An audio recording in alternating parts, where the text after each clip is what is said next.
الحمد للہ الذی ہدانا لہذا وما كنا لنهتدی لولا ان ہدانا اللہ اللہم صلی علی محمد وعلی آل محمد کما صلیت علی ابراہیم وعلی آل ابراہیم انک حمید مجید۔ دوستو ساتھیو، آج کا یہ ویڈیو جو ہے فضل ہمدرد صاحب کہ ویڈیو کے جواب میں بنائی گئی ہے، جس میں اس نے 15 اگست 2024 کو اس ویڈیو کے اندر فضل ہمدرد صاحب نے یہ ثابت کرنے کی کوشش کی ہے کہ صحابہ کرام کو گالی دینے والا کافر نہیں ہے، اور پھر اس نے اس میں کچھ مثالیں بھی بیان کی ہیں۔ تو اب ہم اس کی ویڈیو کی طرف آتے ہیں، جو اس نے غلطیاں کی ہیں اس کی ہم نشاندہی کرتے ہیں، اور اس کے بعد اس کے بارے میں ہم دلائل بھی قرآن مجید سے ہی اور احادیث سے دینے کی کوشش کریں گے، اور شیعہ کتب سے۔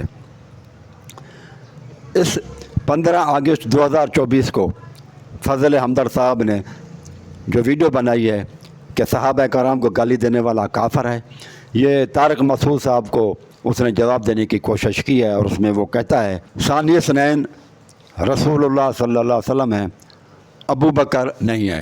حضرت ابو بکر کے لیے جو یہ لوگ ٹائٹل لکھتے ہیں، ان کے مغز مارے گئے ہیں۔ یہ ابو بکر رضی اللہ عنہ کے لیے لکھتے ہیں ثانی اثنین، وہ ثانی اثنین نہیں ہے، ثانی اثنین اللہ کے رسول ہیں صلی اللہ علیہ وآلہ وسلم، اور انہوں نے ٹائٹل رسول اللہ کا ثانی اثنین کا ٹائٹل اٹھا کر کہیں اور پر رکھ دیتے ہیں۔ یہ قرآن مجید کی میرے بھائیو آیت ہے، سورۃ توبہ کی آیت نمبر 40 ہے۔ اس کے اندر قرآن مجید کہتا ہے کہ الا تنصروا فقد نصرہ اللہ، اے لوگو اگر تم رسول اللہ صلی اللہ علیہ وسلم کی مدد نہیں کرو گے، رسول اللہ صلی اللہ علیہ وسلم کے ساتھ جنگوں میں نہیں جاؤ گے، تو پھر سوچ لو کہ اللہ تعالیٰ تو پھر حامی اور ناصر ہے نا رسول اللہ صلی اللہ علیہ وسلم کا۔ اذ اخرجہ الذین کفروا، جب محمد صلی اللہ علیہ وسلم کو نکالا تھا کافروں نے، ثانی اثنین وہ دو میں سے دوسرا تھا، اذ ہما فی الغار جب کہ وہ غار کے اندر تھا، اذ یقول لصاحبہ جب وہ اپنے صحابی کو کہا، صاحب کو کہا، لا تحزن آپ غم نہ کریں، ان اللہ معنا اللہ سبحانہ و تعالی ہمارے ساتھ ہے۔ یہ آیت نمبر 40 ہے سورۃ توبہ کی۔ اس آیت کے اندر وہ کہتا ہے کہ رسول اللہ صلی اللہ علیہ وسلم ثانی ہیں، ابو بکر ثانی نہیں ہے، تو دو میں سے دوسرا، ایک ثانی ہوگا تو ایک اول ہوگا۔ اللہ کا بندہ یہ رسول اللہ صلی اللہ علیہ وسلم کو ثانی بنا رہا ہے، تو پھر اول کون ہوا اس کے عقیدے میں؟ اول ہوگا ابو بکر، اور وہ زبان سے کہہ بھی نہیں رہا، ابو بکر کو اول کہہ رہا ہے اور رسول اللہ صلی اللہ علیہ وسلم کو ثانی نہیں ہے، ثانی اثنین اللہ کے رسول ہیں صلی اللہ علیہ وآلہ وسلم۔ تو یہ بات بھی غلط ہے۔ ہر معاملے میں اللہ کے رسول صلی اللہ علیہ وآلہ وسلم اول ہیں اور ثانی ابو بکر ہوں گے ہر معاملے میں۔ تو یہ اس نے جو 7 منٹ اور 8 سیکنڈ پر بات کی ہے کہ ثانی اثنین میں سے ثانی تو رسول اللہ صلی اللہ علیہ وسلم ہے، تو پھر مجھے یہ بتائے کہ اول کون ہے؟ کیا رسول اللہ صلی اللہ علیہ وسلم کا درجہ ثانی ہے اور اول میں ابو بکر یا کوئی اور ہے؟ تو یہ بات اس نے بہت ہی غلط کی ہے۔ ثانی اثنین میں ثانی پہ ابو بکر آئے گا اور اول پہ رسول اللہ صلی اللہ علیہ وسلم، ہر جگہ پہ جس جگہ پر بھی فٹ کریں گے، جہاں بھی جائیں گے، رسول اللہ صلی اللہ علیہ وسلم اول ہے۔ تو یہ بات اس نے غلط کی ہے۔ پھر وہ کہتا ہے کہ سکینہ ثانی پہ اتارا تھا، جبکہ سکینہ دونوں پر اترا ہے، اول پر بھی اور ثانی پر بھی۔ وہ دھوکہ دے رہا ہے کیونکہ ضمیر جو ہے نا واحد کا استعمال ہوا ہے یہاں پر۔ اذ ہما فی الغار اذ یقول لصاحبہ، جب محمد صلی اللہ علیہ وسلم نے اپنے ساتھی سے کہا لا تحزن آپ غم نہ کریں، ان اللہ معنا اللہ تبارک و تعالی ہم دونوں کے ساتھ ہے۔ فانزل اللہ پس اللہ سبحانہ و تعالی نے فانزل اللہ سکینتہ علیہ، اللہ سبحانہ و تعالیٰ نے اس کے اوپر سکینہ سکون نازل کیا۔